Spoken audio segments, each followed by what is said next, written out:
Did you know Camellya actually does more damage when she's in her white hair form compared to when she's in her red hair form? Well, if you did it, you better stick along. More. Let entertain me. Oh, I'm definitely trying to entertain. Hold up now. So this is Camellya from Wuthering Waves, and this is the Sin Archbishop of Lust from ReZero.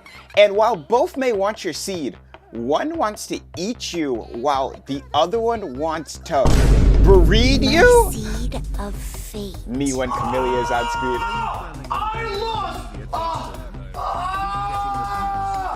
Alright, let's get into the actual juice of it. I want to show you some stuff that you may be missing on your Camellya, and I want to go around 7 tips here, talking about teams, weapons, comps, all that stuff as well, but mainly going into actual combat and stuff that you may be missing in your Camellya gameplay, you know, in terms of rotations and, you know, team comps and stuff like that. I know this is not coming out minute 1, second 1, hour 0 like a bunch of the other ones have, but so hope you enjoyed, hope you learned something from this video, and starting with a overview of her kit.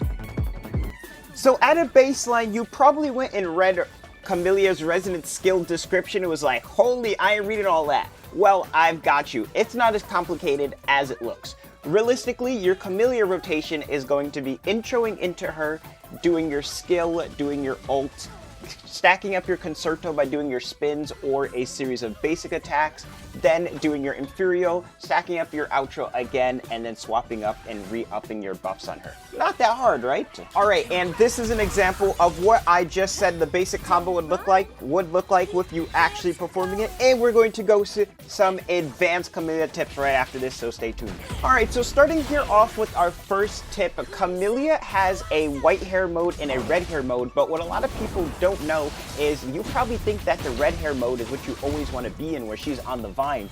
But actually, her white hair mode has just as much value as the red hair mode. Her white hair mode has a higher multiplier on the spin, it does 1 extra tick of damage, and it does more damage overall because her second inherent skill makes it so that heavy attacks count as basic attacks. So you have the heavy attack scaling and the increased to normal attack scaling on the white hair mode, which makes this absolutely just blender anything that she touches. Now, the white hair mode, though, do keep in mind, is for single target as it has way less AoE, but as you can see here, it homes in on the enemy you're fighting, and if it's a bigger enemy, like the monkey I'll be showing here, you can actually kind of like ride on top of them, so you don't have to worry about if they were hitting the ground, because you should be dodging it.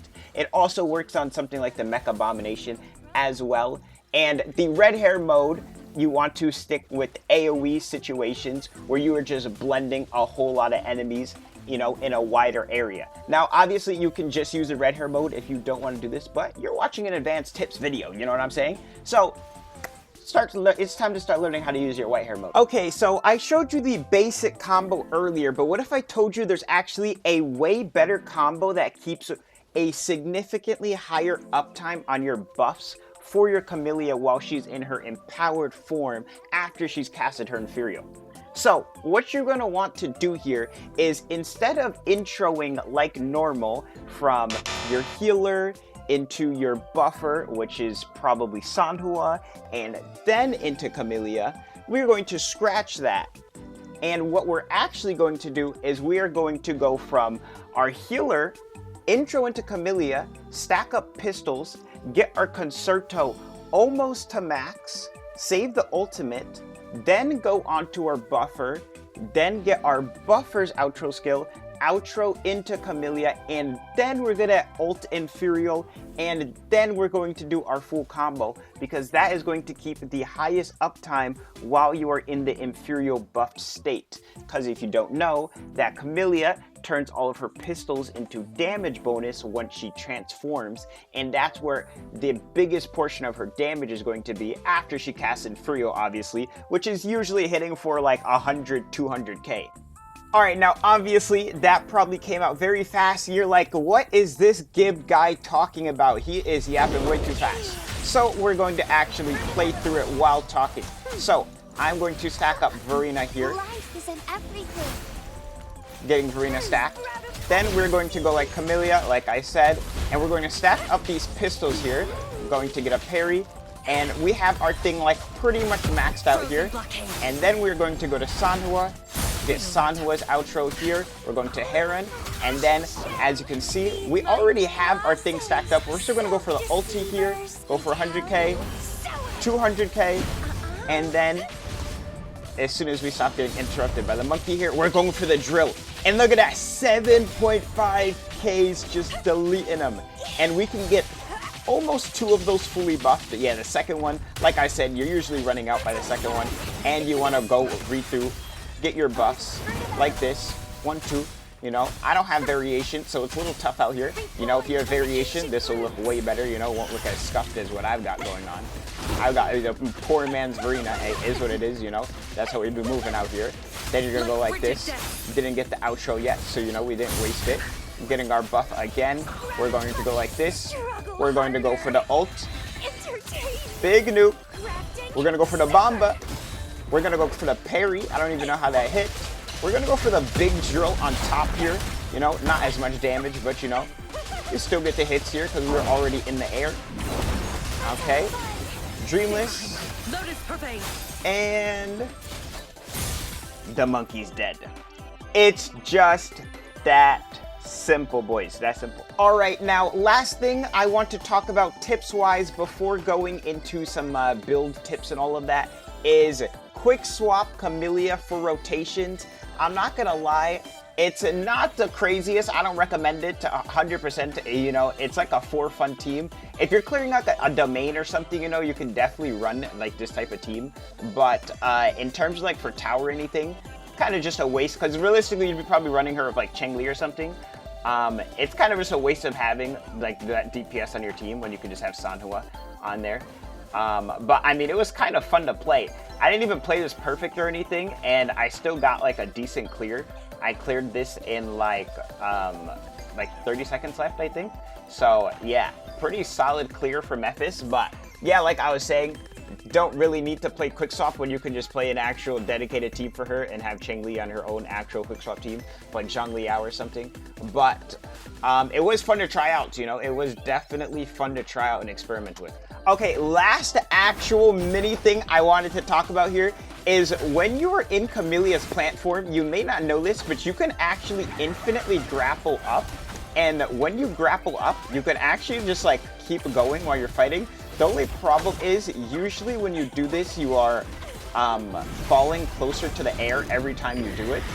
But you can get up into the air and cheese some enemy attacks. The only thing is a lot of enemies have super big hitboxes with their attacks. Like as you see, I'm getting dodge counters for these still, which means they were gonna hit me. But right here, I'm getting some pretty good height where he can't hit me at all. And I'm pretty much just able to just spin up here and cheese him. So that is something to keep in mind for some of the taller boss enemies around here. I don't even know what just happened, but right there. Man just man got stun locked it. Camellya just sitting on top of his head. Anyways, that is another little tip that is nice to know. All right, now the last actual things you need to know about Camellya are weapons and echoes. What should you be running on her? Also, oh my god, every time she's in this stance, I can't even, I lose my thoughts for a little bit, you know what I'm saying? Also, like I was saying, you can keep going up higher, but obviously you're in tower, you're not going up this high in the air, you know what I'm saying? But as we appreciate the nice view of Camellya up here, weapons, I mean, it's not really difficult for Camellya weapons. You have her signature weapon, you have Emerald Genesis. Come on, it's not that hard. There is obviously the Somnor weapon, but the Somnor weapon, I'm not gonna lie, it's kind of cool. It seems really good at surface. I have a previous video talking about this weapon and, you know, like its pros and cons and everything. Like you can use this, but just get Emerald Genesis, bro. Get Emerald Genesis. Now, Echoes has a lot of disparity between them, and I'm not gonna lie, after she was Camellya, I like you, but you're yapping a little bit, cut me off, man, cut me off.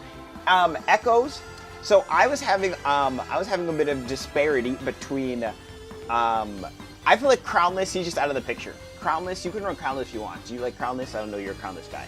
For me, the biggest choose is between Rose Shroom and Dreamless, and I think it's just whichever one you prefer, but objectively, Dreamless does significantly more damage, literally off of one tick, because she's just Dreamless.